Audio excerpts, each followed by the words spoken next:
À l'occasion de cette 78e conférence de l'Organisation mondiale de la santé, les étudiants de l'Université officielle de Bukavu ont réfléchi sur l'approche One Health ce 15 octobre 2022 au cours d'une conférence organisée par le club des étudiants en santé publique. Pour Kwenosine Grace, présidente de cette structure étudiantine, cette conférence s'inscrit dans le cadre de leur devoir d'outiller la communauté sur les bonnes manières à observer afin de préserver leur santé et leur bien-être. Nous avons organisé une conférence des étudiants en santé publique autour de l'approche One Health.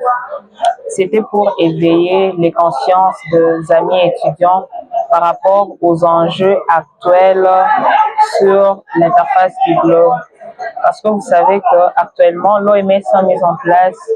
une approche qui est devenue une stratégie de santé publique qui œuvre dans les secteurs de la collaboration, c'est-à-dire la prévention des enjeux sanitaires en prônant la collaboration entre l'homme et son environnement. Nous allons tâcher d'organiser certains échanges scientifiques au sein du club qui nous permettront à ce que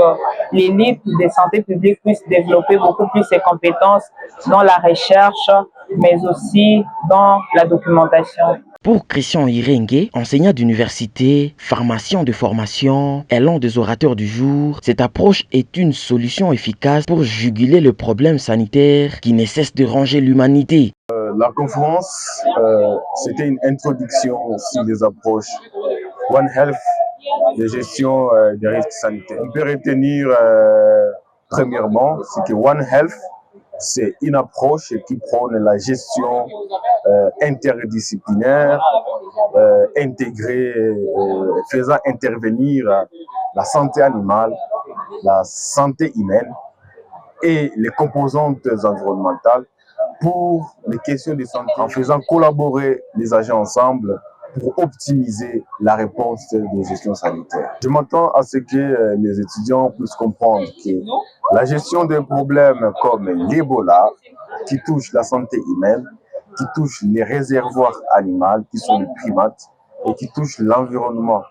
où vivent les primates, qui touche les chasseurs qui peuvent être des intermédiaires dans la contamination de l'Ebola. La gestion de ces problèmes là-bas doit intégrer tous les domaines possibles, pour les domaines qui peuvent influencer ces problèmes, pour que la réponse soit efficace et efficiente. De leur côté, les participants à cette séance ont exprimé leur satisfaction tout en invitant la communauté à prendre conscience de ces problèmes qui rongent l'humanité. Je remercie d'abord le club d'avoir pensé à organiser cette conférence, surtout sur le sujet One Health, qui est un sujet d'actualité et qui nous a rappelé encore une fois de plus sur l'interaction entre l'homme,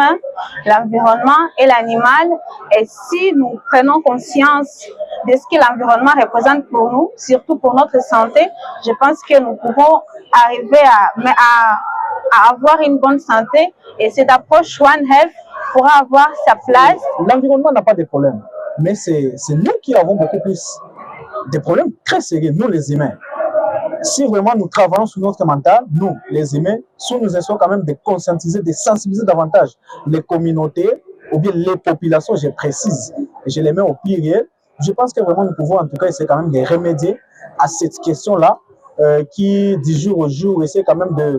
de mettre l'environnement en péril. Donc c'est nous qui avons vraiment un sérieux problème et c'est par nous qu'on doit justement commencer. Présent à cette séance, le chef des travaux Michel Mirendi, parent de cette structure estudiantine, à l'un des orateurs du jour, a appelé le participant à vulgariser cette approche en initiant des actions concrètes au sein de leur communauté afin de préserver leur santé et leur bien-être.